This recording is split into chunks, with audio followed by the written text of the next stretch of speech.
I am Louis Vito, and what better way to end such an amazing week than with some half-pipe finals. We're starting off with the women as Chloe Kim looks to continue her undefeated season, but it's not going to be easy. There's 5 other ladies who are all Olympians that want to take that top spot. So make sure you don't go anywhere because women's half-pipe final starts now.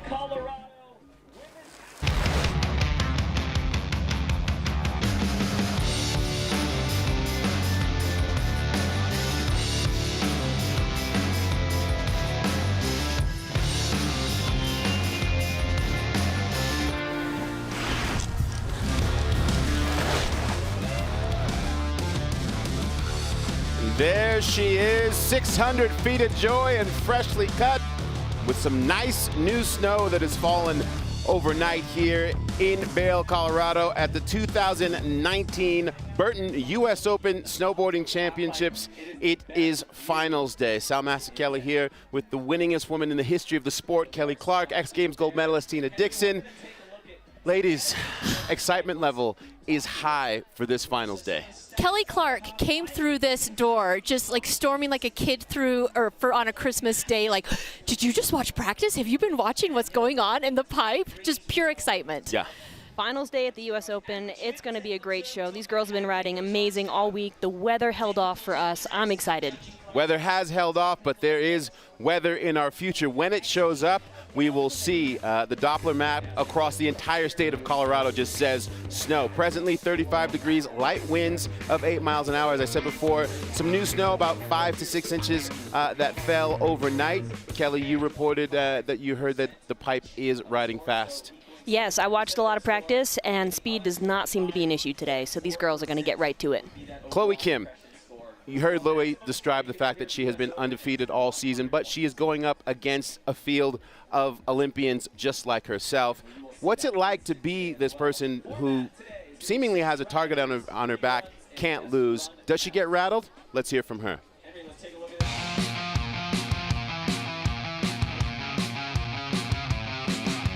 I love this contest so much. I think the first US Open I did was when I was 10, and it was the junior jam when I was still in Stratton. I did my first open division here when I was 12. I landed my first 900 in a big contest, and I was so excited.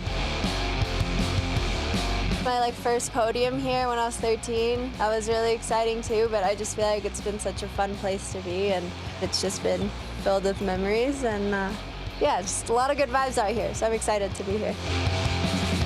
This season has gone pretty well, just riding-wise. I've been really happy, and Locks was sick. Actually, Locks had an insane half pipe. Might consider going to Locks more often, I think, just because of how good the pipe is there, and I feel like Jeremy does such a great job building them. I honestly don't really feel pressure from people because I don't really care about what they think. Yeah, I just kind of focus on myself and do what's best for me, and I think that was one of the main things I had to do to overcome a lot of insecurities, so I never really let any type of negativity get to me because I honestly don't care. It's just been nonstop for the past 10 years that it's pretty crazy, so I think maybe next year I might take a step back and just do a couple contests and go ride POW, have fun. I'm looking forward to going to college next year as well, so definitely finding a balance between those two.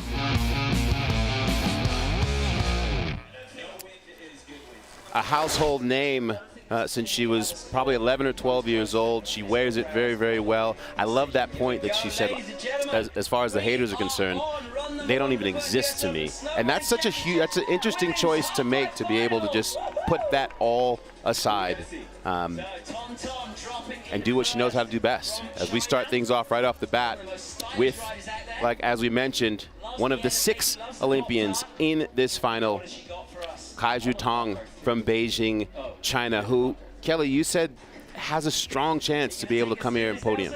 She always has a creative run. She's got that air to fakie. She's got the front 9. The 3-run format is really great in this event. We get to see these riders come out of the gate putting down their best run. And Kaya stood on the podium with Chloe Kim several times this year, starting off big with that frontside 900. Right into a backside 540, and there's that air to fakie that Kelly was talking about, and Kelly, that has to be one of the biggest I've ever seen from her. And here's where she will go back-to-back 720s, actually goes 540 on that. In the past, we've seen the 7, But what a great start for her. We talked about the speed. She didn't seem to have any issues with that at all. And to start off the top of the run with that frontside 9. Kelly, what's your take? Because from what I've seen in the past from her on those first runs, that was one of the better ones. Yeah, that was the biggest she's gone all week. The top part of that run was executed perfectly. That front 9 was beautiful. And right here, here's what we're talking about, that air to fakie. Getting the grab, landing a little bit low, but hanging on. Right into the cab 7. And then she goes frontside 540 on this wall.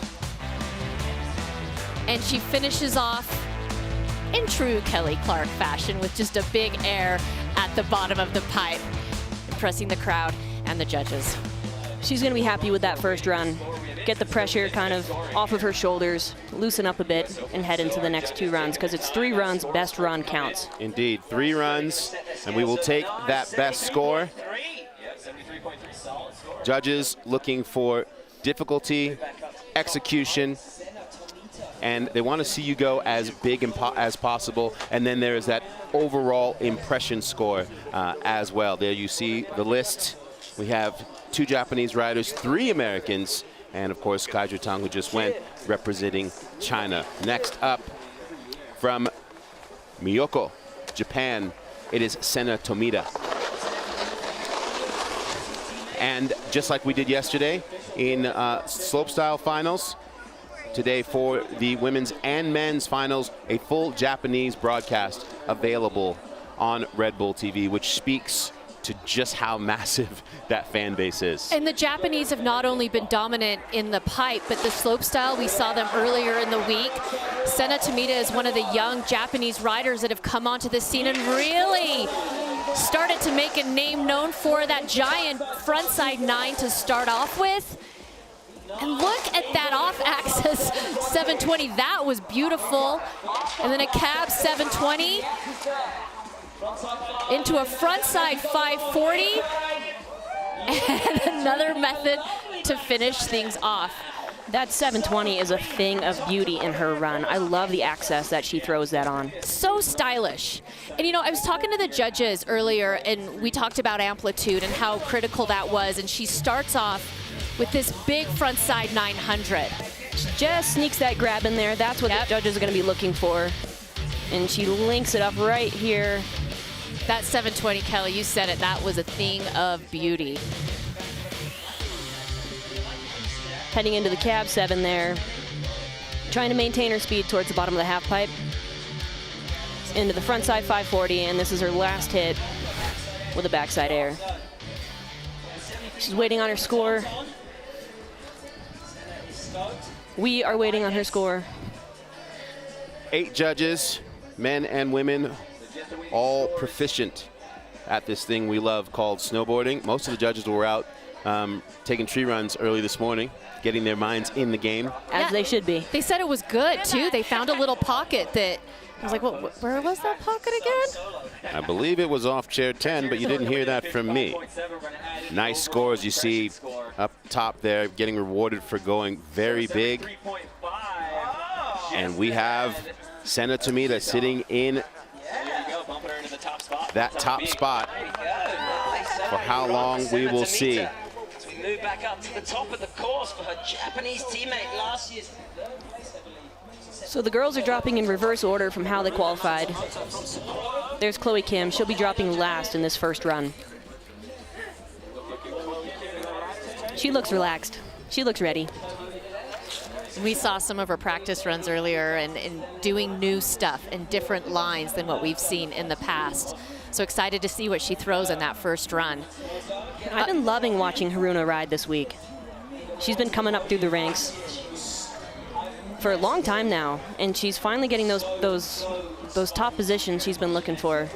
She's a big front 9, always going for it, and always has a smile on her face. And Haruna made the finals last year, and she really did a good performance last year. Introduced herself to the world. A really petite rider, but don't let that fool you. 25 years of age, from Sapporo, Japan. Kelly, we talked in the semifinals about that little space that you get to take to get your energy right before dropping in. Yeah, you have to block everything out. It's one run at a time, one trick at a time. So Haruna starts off with a frontside air into that backside 540, into the frontside 9, and the judges want to see the different rotations. They want to see you spin frontside, backside. There's a frontside 720, and here's switch riding going cab 720. So she hits all those elements that the judges want. Execution is really important, as well as the amplitude. So for her, she might get some deductions on that element. But in terms of like the backside spins, the frontside spins. Yeah, she actually put 2 straight airs in her run, which is something the other women aren't doing. So she might be lacking a few technical tricks when they're lining up run versus run. But that front 9 is going to keep her right in that conversation, landing a little bit low, losing a little bit of speed. When you land low on the tranny like that, it's hard to maintain speed heading into the next wall, but she does her best to get on her edge. Comes right into that cab 7, just tickling that grab, just barely missing it. Those are the things that the judges are going to see when they're comparing run for run. When you land flat like that on some of those rotations, why? Is it your pop? It's because you go too straight at the wall and it pops you to the flat bottom. You get a live look of our judging panel conferring. You'll notice how fresh that blue dye is on the pipe today. In this flat light, Kelly, how does that dye work? It helps you kind of keep track of where you're going. As you're spinning and flipping, you got to know where the ground is, and you got to know how quick it's coming up. So her score coming in 70.3, so that'll put her into 3rd place. But again, speaks to everything that you said. She has room for execution, probably to go bigger, and maybe get a little bit more technical. Yeah, she can clean that run up a lot. She starts landing higher on those walls. She's going to carry more speed, and that's going to really affect the amplitude and the overall impression, which the judges are looking for. Someone who's familiar with what the judges are looking for, Olympian, all-around superhero of a human being, the 4th member of our team, Louis Vito, who is communicating with the friends at home watching on Facebook. Morning, Louis. Good morning. You know, we're getting our day started with some amazing half-pipe riding, but there's a lot of people around the world who are probably eating some dinner and watching this snowboarding. We got Forney from Italy, Jean-Michel from Paris, Valentina from Russia, and Derek Snow repping some snowboarding in football country all the way down in Tuscaloosa, Alabama. I love that. Saturday night European watching all the way down to Alabama. Well, Maddie Mastro, Louis, from Mammoth about to drop in. You want to take us through this? Maddie has the opportunity to win this event. You know, she's really been talking about her breathing and her mental preparation. As you see, she takes that deep breath before she drops in. She's a regular-footed rider, coming in there with a nice backside air. You know, she's really been working really hard on just getting her mental game, because when you're at these big contests, it's so important to be focused and not overwhelmed. There's a back-to-back 5s into the front side 720. So far, smooth from top to bottom. There's that cab 720, also known as a hawk and flip, into the crippler, and that's a great way to start your run off. Takes the deep breath and then laces it, as Luke Winkleman would say, from top to bottom. Maddie's out here trying to lace, like Big Luke. Thank you, Louis. Great call and great insight from someone who knows how to do it. I love that she starts out just in true US Open fashion with a method. And one thing Maddie has really improved throughout this year is just the transitions from wall to wall. And it's really helped her with these spins and how she lands up higher now and is able to connect those spins. Here she goes into the inverted 720, the hawk and flip, much better landing than we have seen before, and goes to back-to-back inverts at the bottom, finishing off with the crippler. So that was a great run from Maddie, but one thing to note with her, that was the run that she qualified with, and this is the finals. I know she has bigger tricks to do. She has a technical bag of tricks. She's got a front 9, she's got a front 10. And if she wants to really bump into those top spots, all these girls are going to be digging into that bag of tricks, and she's going to have to go there to stay in the top 3 position that she's looking for. You saw her nodding her head from that when she saw that score. It was almost to say like, okay, yeah, I know what I need to do here. Yeah, she wanted to get a little confidence, and that's exactly what she'll get from that run. It was a great run, but I'm looking forward to run 2 and 3 from her. And in the past, I've actually seen Maddie just throw it out first hit, and sometimes it hasn't worked for her. So for her, that strategy works. Everyone has their individual game plan. Some people come out firing right off the bat. We'll see how Arielle Gold from Breckenridge, Colorado chooses to do so. Arielle, such a strong, powerful rider. Very much so. She's got a great first hit. Let's see what she brings to her first run of finals here. It's that front 9 tail. Trying to maintain her speed into that back 5. Letting her line run down the pipe in that front 7. Here's the cab 7. Getting that grab all the way around into that crippler. And this is one of my favorite tricks right here, that Michael Chuck to end it off. That's a great run from Arielle. She's going to be happy with that. And throws that Michael Chuck high up there on the last wall, which the judges will appreciate. I love the way she finishes off that run with that Michael Chuck. But this front side 9 she does at the top, watch her grab that tail.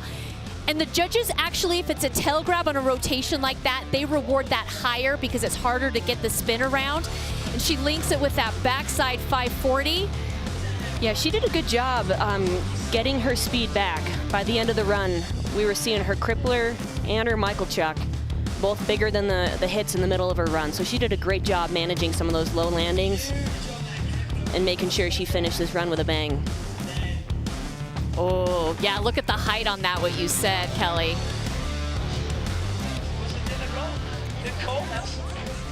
So the amplitude score not coming in as high as some of the other riders.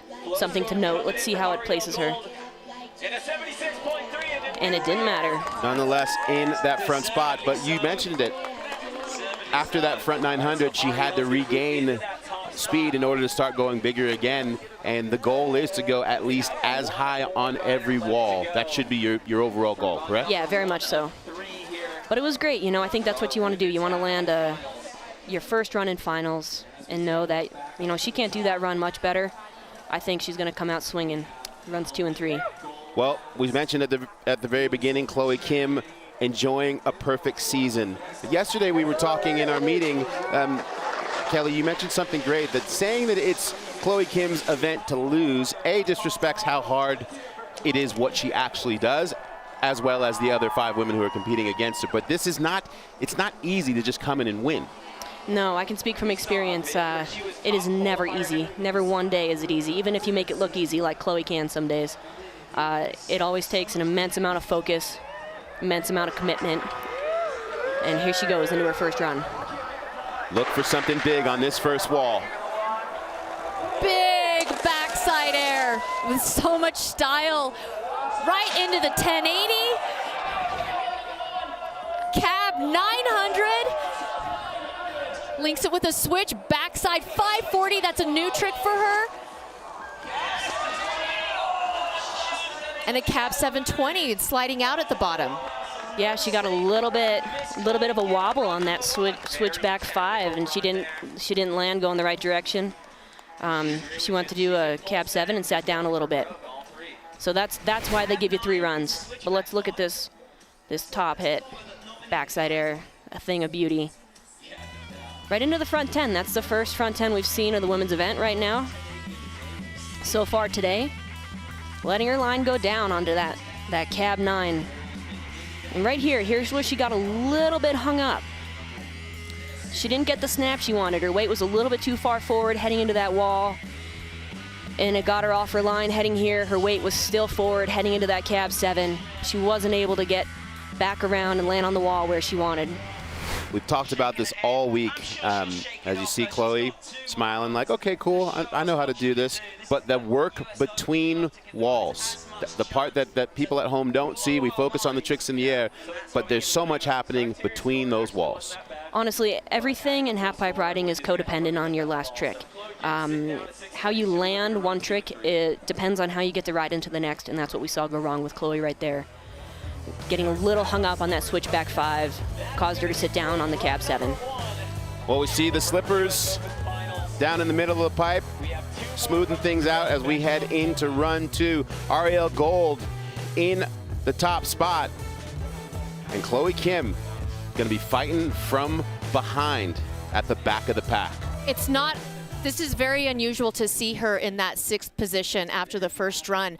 She's been so consistent all season long, especially on that first run. She usually gets a score in the 80s and then just will build from that. So to have her slip out on that cab 720, it's a super unusual position for her.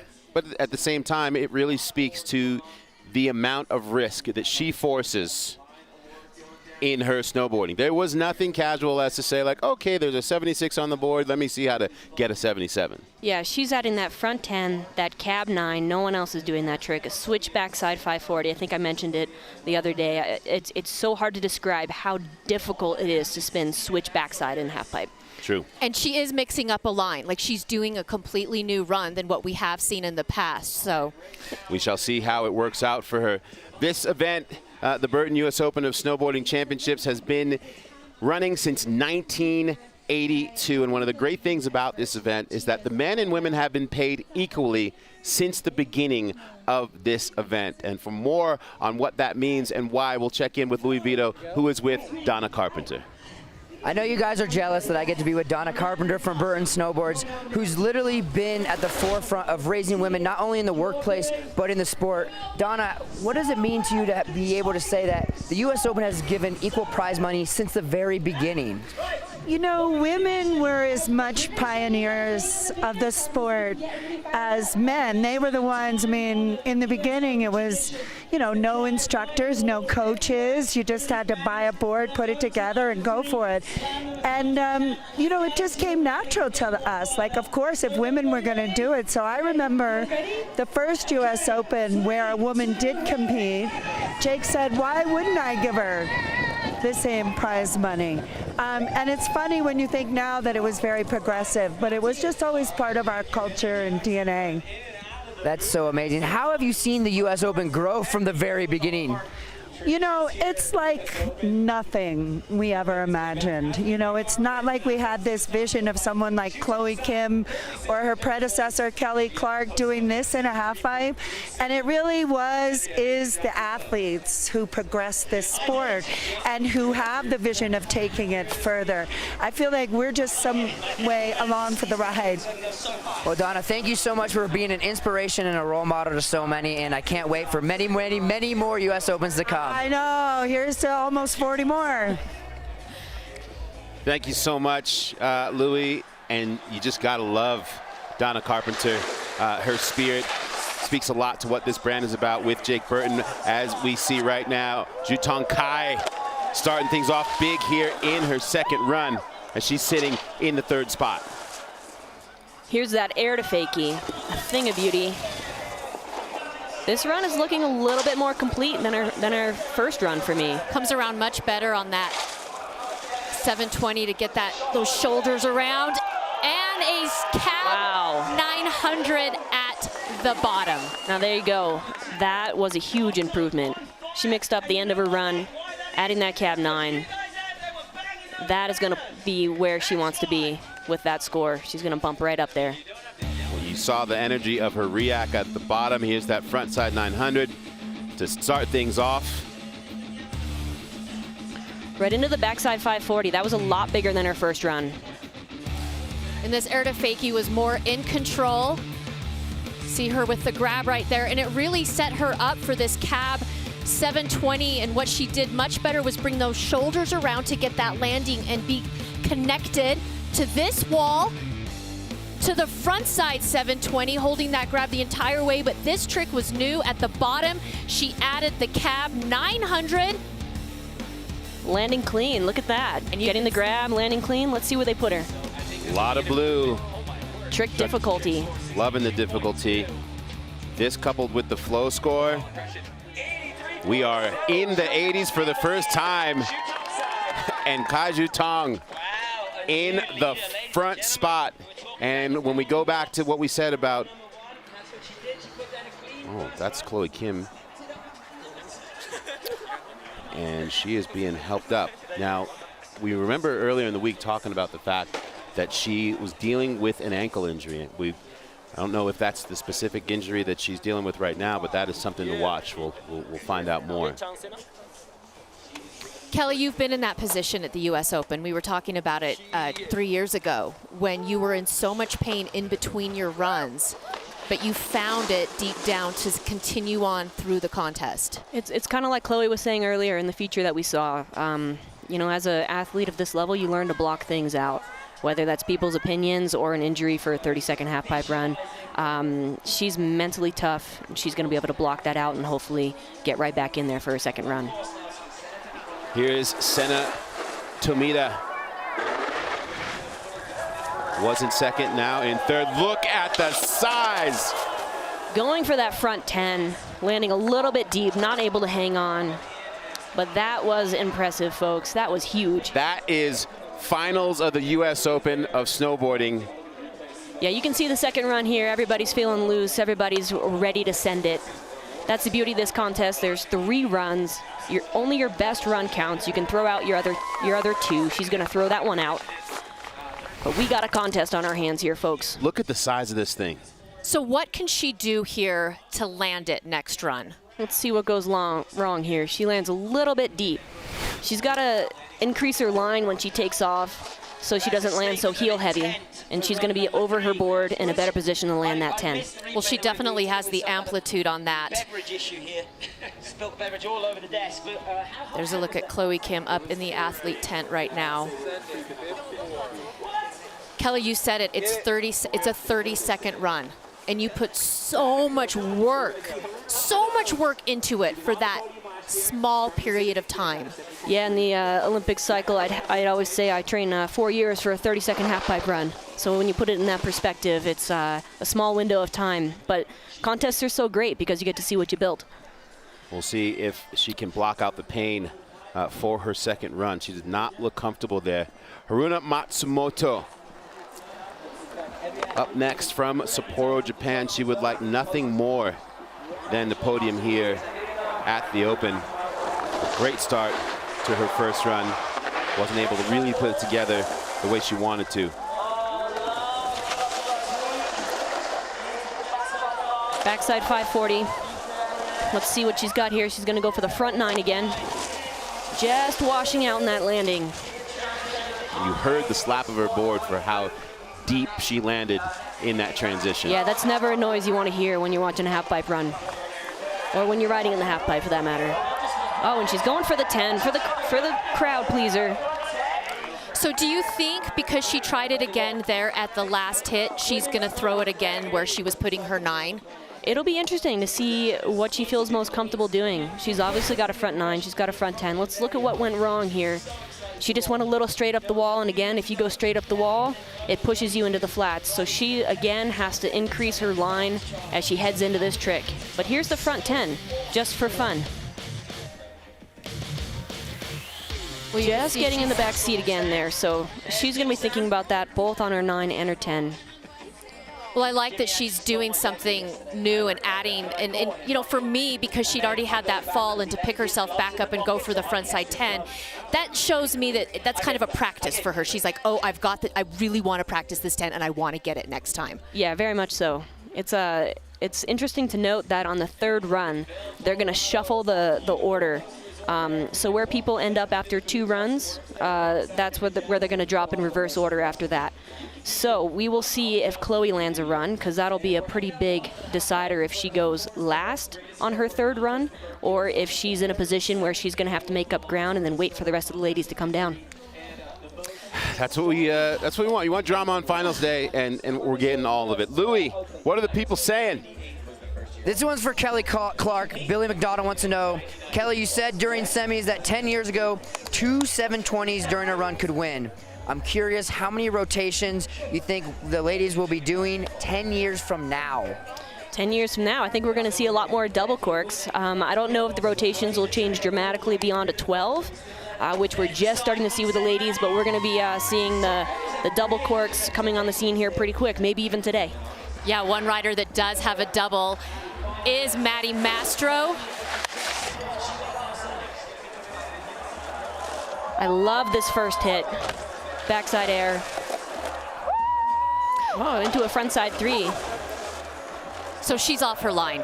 She's off her line. This will be a throwaway run for Maddie. But she's gonna give us that front 5 that we all love. That is distinct. It is one of the best 540s in It's the like business. Sean White's got like a frontside 540 that you're like, oh, that's a thing of beauty. Maddie Mastro's got one that goes right up with Yeah, it. the way she grabs it and stalls it out. Let's go back to the top to see exactly what happened, because that backside air looked on point. She got a little bit kicked. She let go. Oh, right there, of her yep. grab.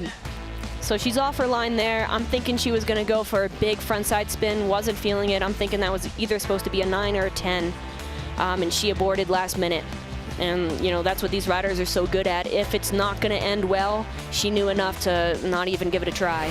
I was talking to her about this earlier, about just the mental training of how to get yourself out of trouble when you're up above the wall, and how to avoid a catastrophic fall. Yeah, that's what we're best at, getting out of tough situations and learning how to fall really well. That was one of my best skill sets in the halfpipe, learning how to fall and get back up. Yeah, you're professional fallers. Very much so. You have to learn how to do it well. You can't avoid it, because it does become a skill set towards your overall greatness. Yeah, it's part of the learning process when you're learning tricks. Here is Arielle Gold, presently in that second spot. And this is kind of a home game for her. We're not in Breckenridge, but we're in Colorado. You want to win in your home state, besides the fact that it is the Burton US Open. She's dropping into her second run. Let's see what she's got for us on our first hit. It's going to be a frontside 1080. Into that cab 7. To a big crippler. Let's see here. Backside 540. Stalefish, and ending it with the Michael Chuck. What a run. And the way she combined and changed up her tricks and put them up higher, adding that 1080 at the top, and then putting the crippler up higher in her run, just completely changed things up. How tough is that to do mid-contest? Yeah, that was strategic for her. She needed to come out and land that 9 first run so she could come out and land this 10 second run. She struggled with that trick all week. That's the best I've seen her land it. All week here, no better time to do it than in the finals of the US Open. So this is where she adds her crippler. And that I think she went really high. A little bigger than she anticipated there, but hanging on into the backside 540, adding some tricks. And then goes straight air here. Stalefish grab to set herself up for the Michael Chuck on this final hit. And doing a front 10 on your first hit should increase her trick difficulty score. It's tough to come out of the gate and land a front 10, continue on. There you go, 23.1 on the trick difficulty. That's gonna bump her right up there. She's gonna improve on this. This Kelly Clark knows what she's talking about, folks. 81. They're gonna put her in second place. She probably could improve that 1080 just a bit and find some height down the bottom. Yeah, I think that's straight air for her. When you look at the overall impression, that probably affected her score a little bit. We'll see if she kind of mixes it up. If you're going to do a straight air, got to do it as big as possible. Yeah, because there's riders in this final that are omitting a straight air, not doing any in their entire run. So. As we await to see Chloe Kim and if she's able to deal with that pain, Louis, what are the riders saying about the flat light? You know, the flat light was a little bit worse during practice. We got a little bit of sun poking through down here, so you get a little bit more definition of the snow, and the dye's helping out a bunch, but I think you'll see the riders being able to see a little bit better each run. Louis, we saw Chloe Kim literally limping up the hill, getting helped up into the tent, dealing with what we suspect is the ankle injury that she's been nursing all week. You know, I think just sometimes when you land just a little bit off and you can just tweak it a little bit, it'll fire back up. But I just told her 2 runs. That's all you need, 2 more runs. Well, take us through this first wall, Louis. Right there's that backside method air. Coming into the next hit, into the front side 1080, getting the tail grab. See if she goes with the same run she's been doing or something different. There's that cab 900 Coming in, switch backside 5, which is so difficult to do. Into the cab 720, cleans that up, and that will definitely be a better score. I can guarantee you that. That was absolutely impressive to me. The way she was hobbling, you can see it right there. She got out, she's on one foot out of her bindings. That just shows you the pain that she's dealing with. And like you said, able to put it aside for 30 seconds somehow. Yeah, that's all you need to do. And did the exact same line, the exact same tricks, and the same trick that she had problems on, starting off with that big method air into this frontside 1080. Ooh, reaching for that grab. And then she combines it with the cab 900, so stays with her same original line, the combinations. Switch backside 540, so she stays right here. And this is the cab 720 where she had problems on the first time, holds that grab around and lands it. Yeah, it'll be interesting to see where the judges put her. That was a good run. She had a few bobbles. You notice that switchback 5 gave her a little bit of trouble again, and she was flirting with that grab on that front 10. Let's see how they reward her. She's got a lot of good scores so far. Amplitude and trick difficulty are up there. And the overall impression of the ever important to 82. So she moves from 6th into 2nd, but to your point, the judges said, hey, this is the finals of the US Open. That was a good run. We need a great run for first place. It has to be perfect.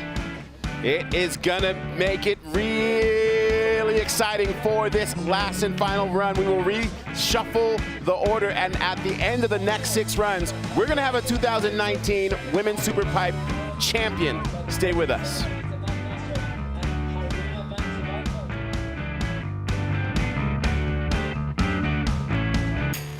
I'm Maddie Mastro. I'm 19 years old and I'm from Southern California. The US Open is always a great contest to come to. I think this is a great environment just for me to have fun and see where that takes me trick-wise. It's the perfect pipe. It's sunny, it's soft, the vert's perfect, it's fast. Like, I could go on and on about how much I love this half pipe. It's definitely one of my favorite half pipes of the year, maybe ever.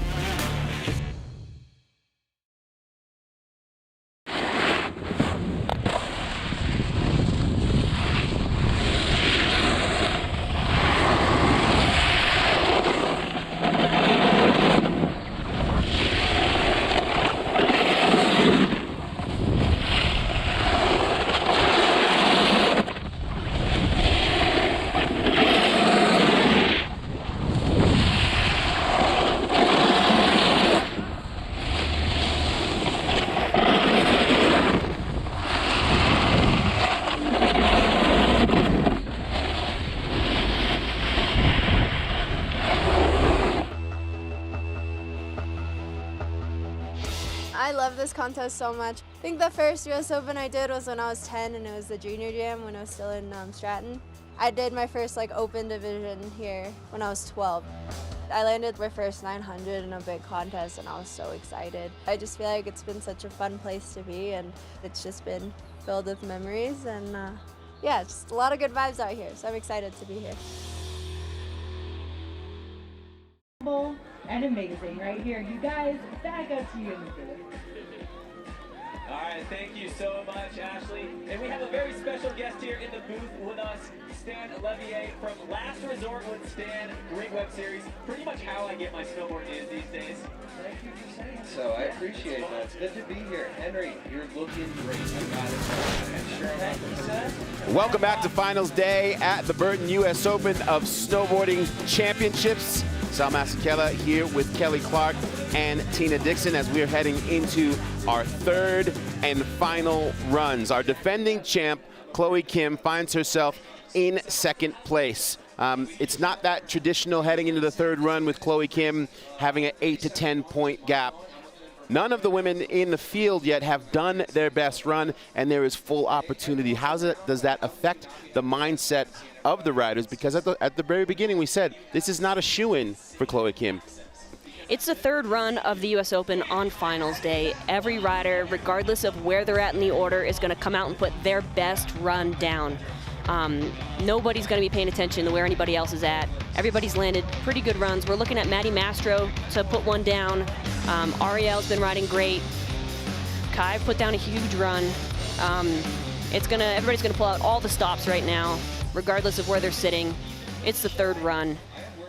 And there you saw our start list. That wasn't the way the leaders are lined up, but that is the reshuffled start list. For Chloe Kim, who is clearly riding in an extreme pain, more so than we've seen all week.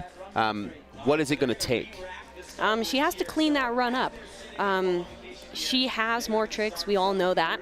But if she lands that run that she did perfectly, depending on what everybody else does, it'll bump her up for sure. It'll be a question of whether she risks it or she's content with doing the run that she's done.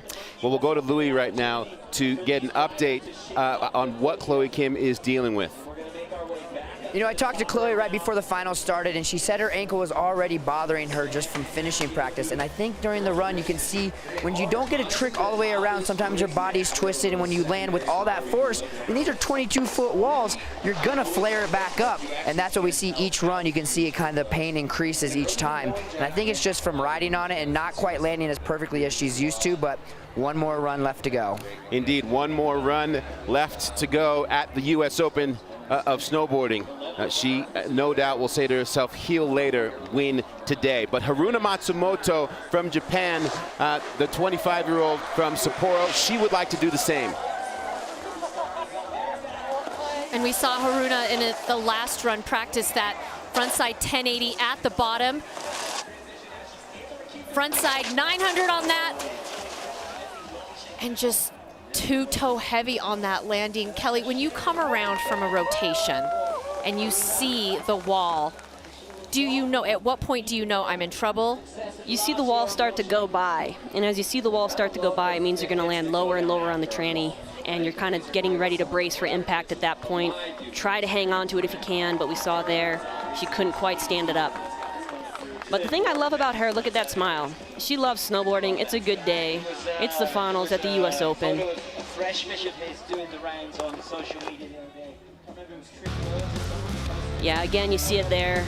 Her line is straight up the wall, almost matching those die lines, coming around too deep, couldn't hang on.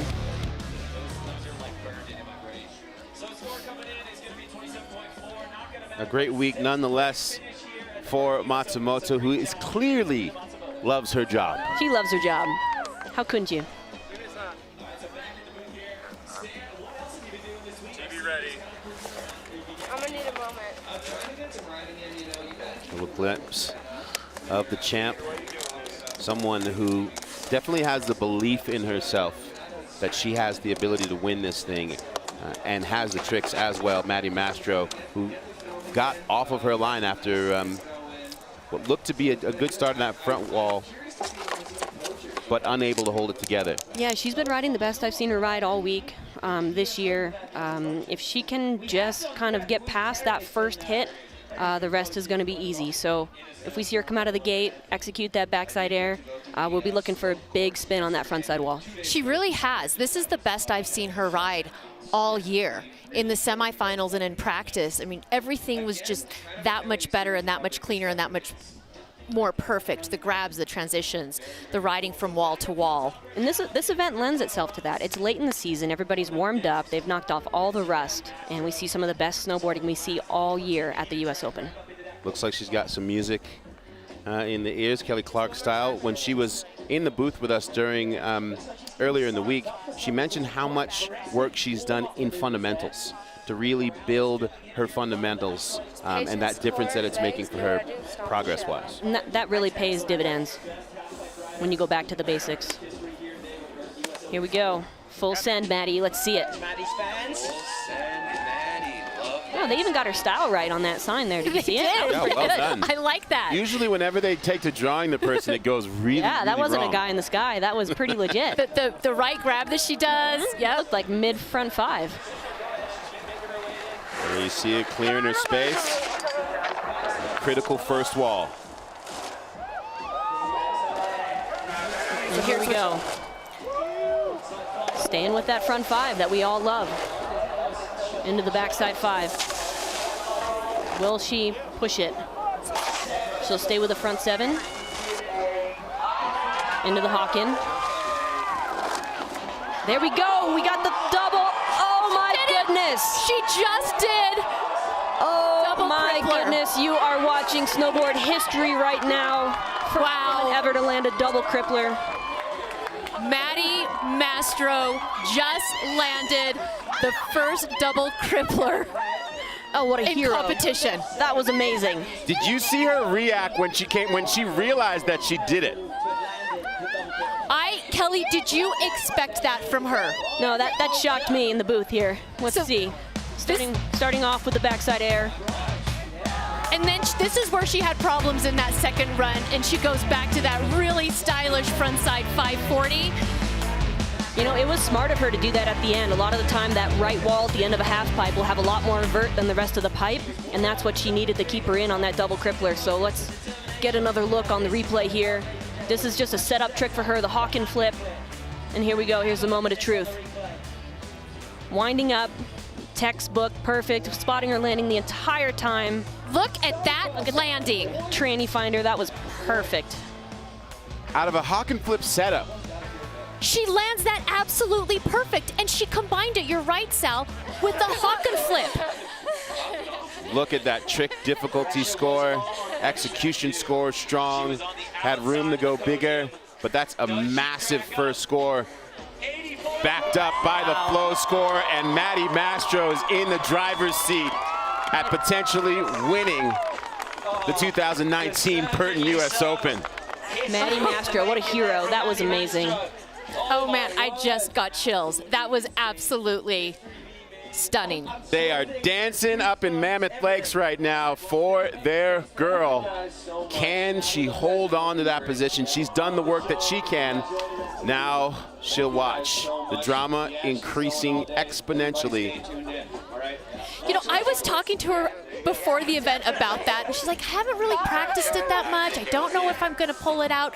Like, it wasn't necessarily something she had been thinking about all week, but apparently that run, she felt it was time. Well, let's get it. Her words. Louis Vito is with Maddie Mastro. Man, I have to compose myself. I'm so excited. You just made history, the first double crippler in women's competition. What's going on right now? Tell me how you're feeling. I can't even express how happy I am and how, I don't know, I'm literally out of words of how happy and overwhelmed I am. I literally go to bed dreaming about doing that. So I'm just so happy. Did you do any in practice at all? No, I was just talking to my coach at the top, and he's like, well, I'm going to scramble your brain a bit. What do you think about this? And I was like, let me see if I can visualize it. And if I'm visualizing it, it's on. And I saw it, and we're like, okay, let's go. You're on. Like, just don't think, just do. And yeah. So no, I didn't do it in practice. Haven't done one in a while. Well, congratulations. That was amazing. Thank you so much. I'm so happy. The power of visualization. And I love that that was a conversation that happened just before her run from when her coach walked up there. Unfortunately, Senna Tomita unable to make it happen with that frontside 1080. But you know what? You got to love the fact that she just said, okay, clearly this is the level. I got to go for it again. From a rider's perspective, if she's looking at a front 9, a front 10, if those aren't working for her, the double crippler is her next best option. And some days, as an athlete, you just feel it, and you know when it's time, and you go with it and you do it, and you execute it and become the first woman to make history. You heard it right there. She said, let me see if I can visualize it. I love that you just check in with myself. I'm going to throw something at you. But that's what coaches can do, and they can offer that sounding board and just, you know, leave it in the rider's hands, but kind of throw the softball and the baseball into their hands. Congratulations to Senna Tomita for a great week of competition, making this final and putting it all on the line there on that first wall. Yeah, going for that frontside 1080, not coming up. She will stay in 5th place. If you're Arielle Gold now, and the basically it's been thrown down, this is what we need in your last run. You need a super banger. Where do you think she goes to? I think she could add a front 9. She could do the front 10 first hit, add a front 9. I know she has a cab. She has a cab 9 and a cab 10, but I haven't seen her working on those. So my money's on her adding the front 9, trying to bump up her overall score. Perhaps where she did that frontside air, that perhaps brought her last run score down a little bit. Maybe she throws a front 9 in there, tries to round out this run.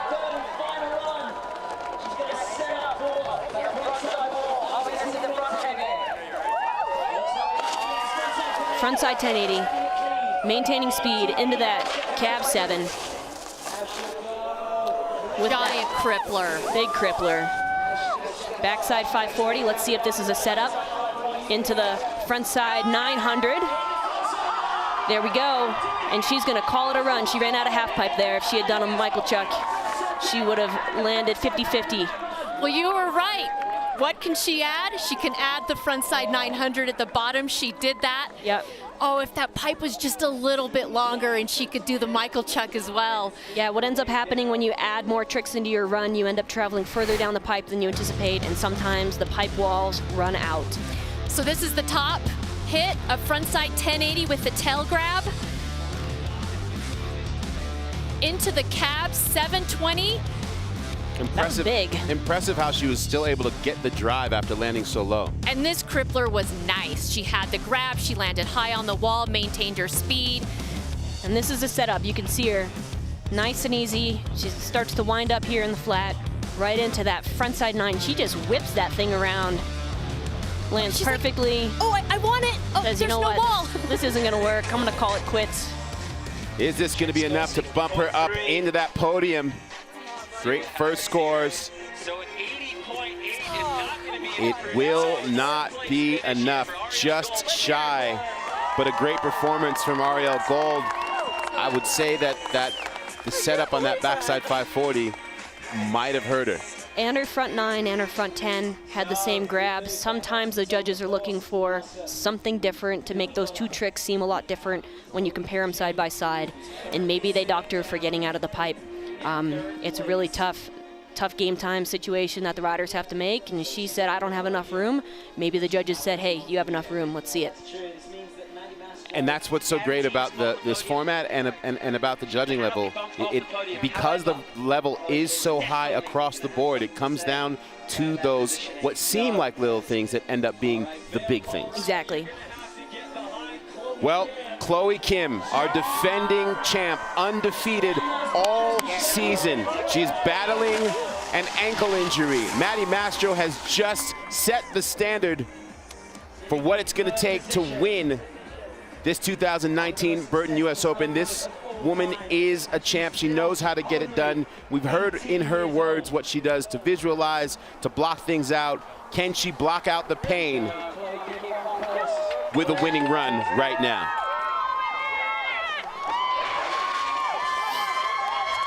Dropping into that backside wall with a huge method. Right into that frontside 1080. Tail grab much better. Right into that cab 9. Here we go with that switchback 5. Much better. And we will see it, folks, with the cab 1080. What a run. Wow. When all was on the line, she not only improved on the runs like that 1080, she had the tail grab much better, the setup trick was much better, and went for that cab 1080 at the bottom. And watch how big she went on those first two walls. Biggest she went this entire time, but talk about mark of a champion and ability to dig deep. Yeah, you could see when she dropped in, she meant business. This was a different run for her. Just from how she charged into that first hit. This was absolutely phenomenal. Watch the size of that big backside method. And you can see this front 10 was, well, we're not gonna see that quite yet. We're gonna see the method again because we love it. And this front 10 right here was bigger and better than she's been going huge all day today. And she held that grab. She got that grab much better. And this cab 900 was huge. Yeah, and she just wanted to get through this switchback 5. Such a difficult trick. Just barely missing her grab there, but she knew she had to do this if she wanted to bump into those top positions. with the Cab 10, just missing the grab again. It'll be interesting to see where they place this. The amplitude, I think, might carry over and put her where she wants to be. Nice shot there. Maddie Mastro in the background. We got ourselves a contest on our hands here. Big time. Absolutely. I'm glad I'm not down. This is pins and needles moments. Is that gonna be enough? You just see the energy on both their faces. See the execution score right there, only a 16. We'll see how the overall impression, where will they put her? 84.6. It will not be enough to overtake the leader. 0.1 difference. And Maddie holds on to the lead. Oh, man. Maddie Mastro is so close. So close. This close to being our 2019 champ. Wow. We have one more rider to go. Will she mix it up? Kai, you know she's going to throw everything she can at this opportunity. What does she need to do? The last run she did was honestly one of the best runs I've seen from her. We'll see if she has any more tricks. We'll see if she can pull out any other stops. She's gonna have to add something to bump it up. There's that frontside 900. Right into that backside 540. And that was big. Into the air to fakie. Executed so well. Here's that cab 720. And she'll go with the frontside 7 into the cab 9. So that's the same run that she did for her second run. Arguably, it was a slightly cleaner, but we'll see what the judges think. So she is right now 1 point behind exactly Maddie with her last run score. So did she do enough on the execution and the overall impression? The little things like the grabs, the extra amplitude, the smoothness between the walls. Did she do enough on this run to make up that point difference? I am glad I am not a judge. This is tough, and this goes back to exactly what we were just talking about, those little big things. Snowboarding, maybe it's a game of inches.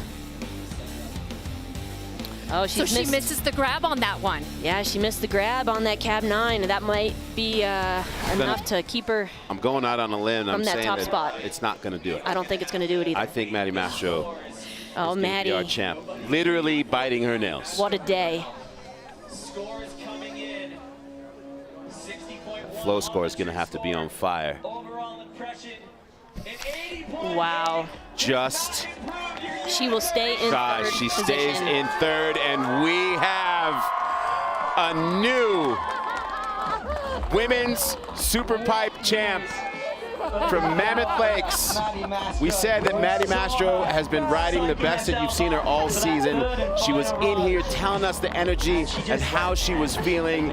And the way to overcome that second run, to put it all down on that last.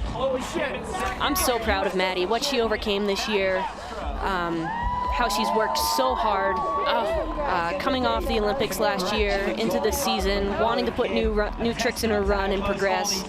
What a great moment right there with Chloe Kim congratulating Maddie Mastro. You know, when Maddie told me, she's like, she's been working on her breathing. I don't think she can breathe now. Look at that. Maddie Mastro wins her very first US Open title. By next to nothing. In the top 3 scores within 1 point of each other. What a day for women's snowboarding. What a fantastic contest all around. I never knew announcing could be so fun, guys. I was jumping up and down in here. Welcome, Kelly, and you killed it like you did everything else. We'll check in right now with Louie, who I believe has Maddie. Hopefully Maddie can breathe, Louie. That's exactly what she just said to me. Maddie Mastro, your 2019 US Open champion. Third run, new trick, stomped it. Explain the emotions right now. I'm just fully overwhelmed. I cannot be like any more just filled with happiness. This is my first contest I've won, and especially the first contest to be at the US Open is just like this incredible, amazing feeling. I can't even put it into words to describe how incredible I'm feeling right now. Do you think a lot of the emotion comes from getting the monkey off your back of doing the double crippler in competition or winning the US Open? I'd say both. It's been this nonstop chatter of question, just kind of following me around like this little shadow behind me. So it's really nice to be like, well, here it is. This is what I got. And it was just incredible. Your US Open champion, Maddie Mastro, congratulations. Thank you so much, Lou.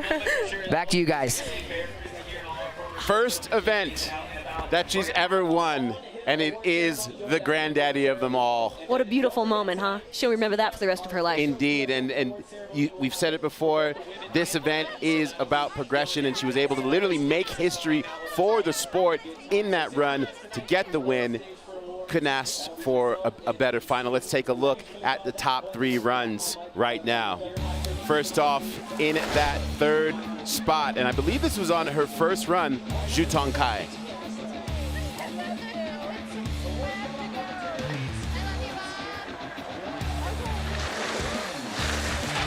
So getting that 83.7 on her second run. She drops in, goes frontside 900 to start with, into a backside 540 in the ever stylish air to fakie. And then continues on linking it with 720s. And then added here at the bottom, a cab 900 with the grab to seal up that 3rd place spot. Watching that run, you can see how that run was better than her 3rd, landing her in 3rd place on the podium. Technical, stylist, and full of flow. The defending champ, Chloe Kim, in just full battle mode with the pain of that ankle. And here on this last run, just sends it huge backside air to start things off. Into a frontside 1080, combines it with the cab 900. A switch backside 540, and on the 3rd and final run, she goes all out with the cab 1080. And unfortunately, that execution making the difference for her. Great, difficult tricks. That's where that 1/100th of a point came in, that execution score. But if you're wondering about how important the grabs are, it is everything. Maddie Mastro deciding that she could visualize something that she'd never done before. After a challenging second run. She puts it all together when it counts with the front side 540, the backside 540, and this is just the beginning of her run. Front side 720, sets herself up with a hawk and flip, and watch this, for the very first time ever in a women's competition, Maddie Mastro does the double crippler and seals her very first US Open win. And Maddie has stood on the podium at so many events, and now she is on top of that podium. Your US Open champion, first time winner, first double crippler we've ever seen by a woman in competition. What a day. Magic. And to think that we have 30 more runs to go from the men later on this afternoon. Well, if you like what you've seen today, let us know how you're feeling about it. Hit us up at Red Bull Snow, at Burton Snowboards. The hashtag is Burton US Open. Later on this afternoon in the men's final, keep hitting us up via Facebook, of course, on the Burton and Red Bull pages. You give us your questions, let us know where you're watching from, and we'll be sure to communicate back with you. And if you like what you see here on Red Bull TV this winter, well, this is what we do. Tune in for more winter sports content, the latest live events, best snowboarding films, shows, the world's best athletes. We get you just really into the adventure and the beauty of the various cultures of action sports, only on Red Bull TV. Final thoughts? I'm absolutely blown away by the talent and the runs that were thrown today. I mean, everyone put their best run out. And for Maddie Mastro to be at the top of the pipe and have her coach go, hey, I think I'm going to throw this at you. What do you think? And she's like, hold on, let me see if I can visualize it. We saw Took that moment and did the very first crippler or double crippler we've ever seen in a women's half-pipe competition. We saw so much good riding today, but more importantly, we saw progression. We saw Chloe throwing 2 1080s in a run with a cab 9. She's doing tricks that women are doing forwards, backwards, and putting them both in a run. And then with Maddie Mastro landing that, I'm still on the edge of my seat, and my voice will probably be hoarse later because I've been yelling so much. Welcome to commentating, Kelly. I think you got a future. Your rookie season, outstanding. And really, like what you brought to the table for us, it just makes our job that much easier. So thank you so much for joining us. And remember, we got the men coming up here around 2 p.m. Mountain Standard Time. And you know that after what they just saw, all they are is fired up. It is going to be something special to watch.